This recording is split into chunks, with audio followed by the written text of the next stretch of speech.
Exode, chapitre 13. L'Éternel dit à Moïse : Consacre-moi tout aîné, tout premier-né parmi les Israélites, tant des hommes que des animaux. Il m'appartient. Moïse dit au peuple : Souvenez-vous de ce jour où vous êtes sortis d'Égypte, de la maison d'esclavage. En effet, c'est par sa main puissante que l'Éternel vous en a fait sortir. On ne mangera pas de pain levé. Vous sortez aujourd'hui au cours du mois des épis. Quand l'Éternel t'aura fait entrer dans le pays des Cananéens, des Hittites, des Amoréens, des Éviens et des Jébusiens, qu'il a juré à tes ancêtres de te donner, pays où coule le lait et le miel, tu rendras ce culte à l'Éternel au cours de ce même mois. Pendant 7 jours tu mangeras des pains sans levain, et le 7e jour, il y aura une fête en l'honneur de l'Éternel. On mangera des pains sans levain pendant les 7 jours. On ne verra pas chez toi de pain levé, ni de levain, sur tout ton territoire.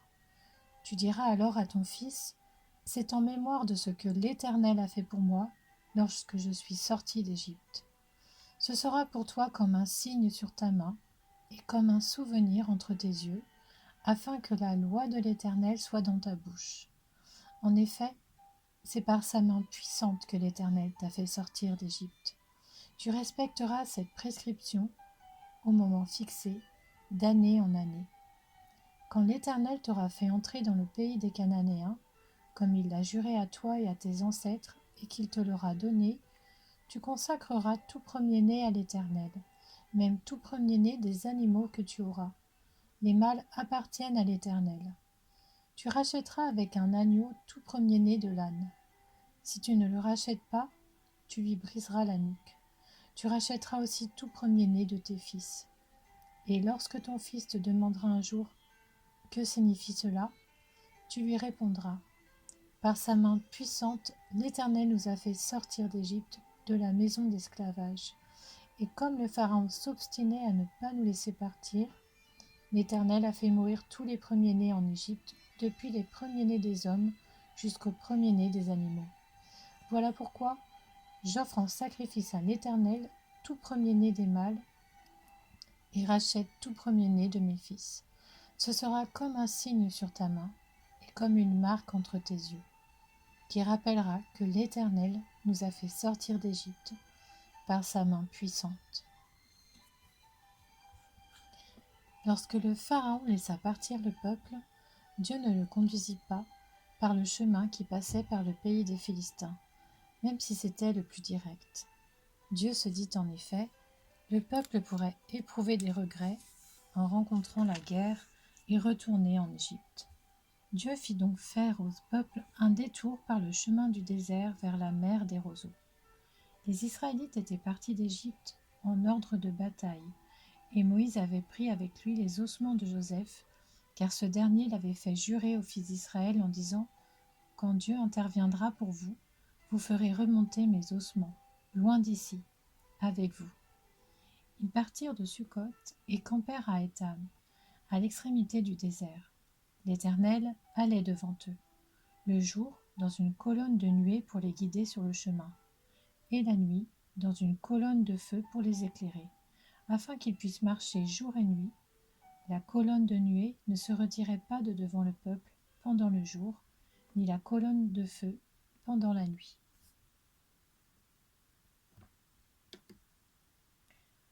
Exode, chapitre 14.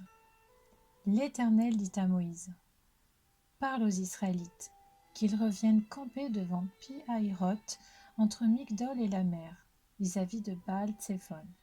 C'est en effet de cet endroit que vous camperez près de la mer. Le Pharaon dira des Israélites : ils sont perdus dans le pays, prisonniers du désert. J'endurcirai le cœur du Pharaon, et il les poursuivra. Mais le Pharaon et toute son armée serviront à faire éclater ma gloire, et les Égyptiens sauront que je suis l'Éternel. Tout se passa ainsi. On annonça au roi d'Égypte que le peuple avait pris la fuite. Alors les dispositions de cœur du Pharaon et de ses serviteurs envers le peuple changèrent. Ils se dirent : qu'avons-nous fait en laissant partir Israël ? nous n'aurons plus ses services. » Le pharaon attela son char et prit son peuple avec lui. Il prit 600 chars d'élite, ainsi que tous les chars de l'Égypte, chacun avec ses combattants. L'Éternel endurcit le cœur du pharaon, roi d'Égypte, et le pharaon poursuivit les Israélites. Pourtant, les Israélites étaient sortis ouvertement d'Égypte.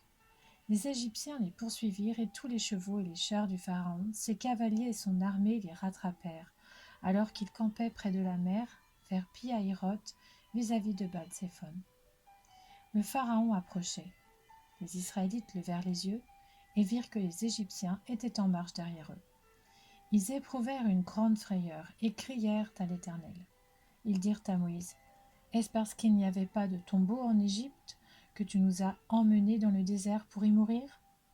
Que nous as-tu fait en nous faisant sortir d'Égypte? N'est-ce pas précisément ce que nous te disions en Égypte?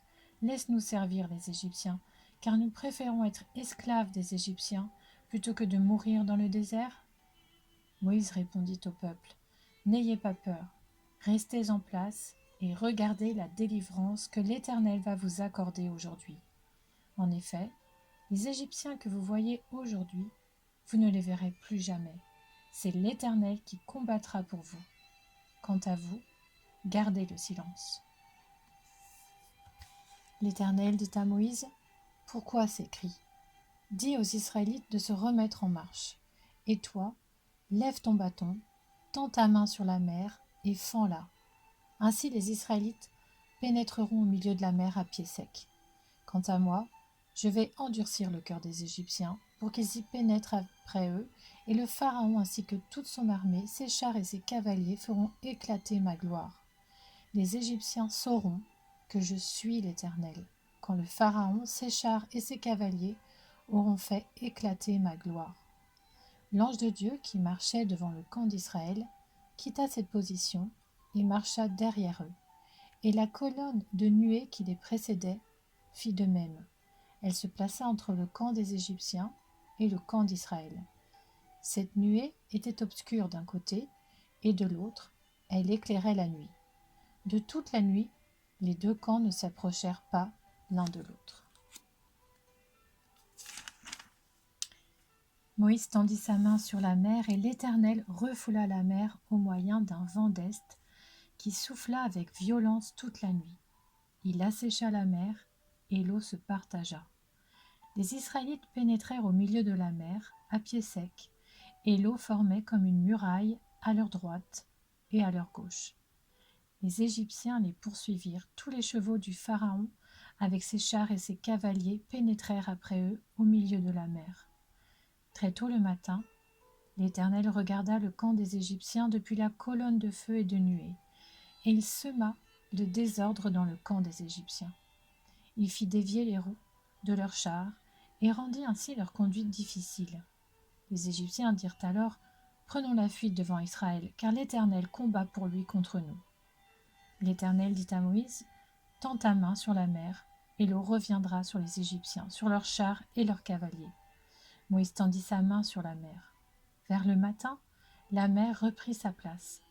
Les Égyptiens prirent la fuite à son approche, mais l'Éternel les précipita au milieu de la mer. L'eau revint et couvrit les chars, les cavaliers et toute l'armée du Pharaon qui avait pénétré dans la mer après les Israélites. Il n'y eut pas un seul rescapé. Quant aux Israélites, ils marchèrent à pied sec au milieu de la mer, et l'eau formait comme une muraille à leur droite et à leur gauche. Ce jour-là, l'Éternel sauva Israël de la main des Égyptiens. Israël vit les Égyptiens morts sur le rivage de la mer, et il vit la main puissante que l'Éternel avait dirigée contre les Égyptiens. Le peuple craignit l'Éternel, et il eut confiance en l'Éternel et en son serviteur Moïse.